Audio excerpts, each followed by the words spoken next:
Hello guys, good morning to all.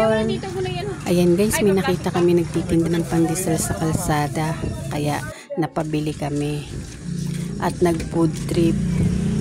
Masarap sana to kung may kape, kaso nasa kalye kami at di na to makakarating ng bahay dahil tinitira na ng mga junakis ko.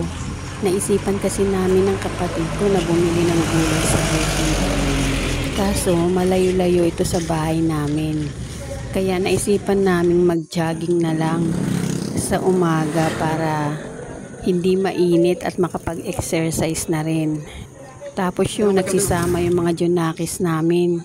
Madilim-dilim pa guys nang umalis kami sa bahay 5 AM. At yan, habang hinihintay naming lumabas yung araw, kinain na muna namin yung aming biniling pandesal.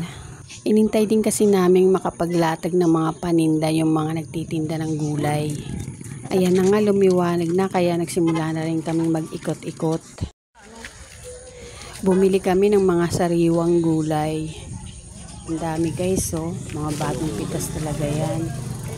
Madami yan sila dyan guys. Di ko na nga lang nabidyohan yung iba. Para siyang talipapa, sari-sari yung mga tinda. Ayan, bumili rin kami ng tuyo.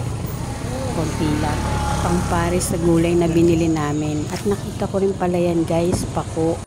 Ang sarap kaya nun guys, kaso hindi naman nagsisikain yung mga kasama ko sa bahay, kaya di na ako bumili. At yan, pauwi na nga kami. Tuluyan na talagang sumikat yung araw.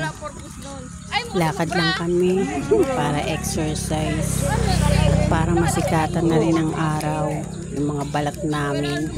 Kunyari paano, pero wala palang pamasahe kaya naglalakad. Hahaha. Yun lang guys. Salamat sa panonood. Bye bye.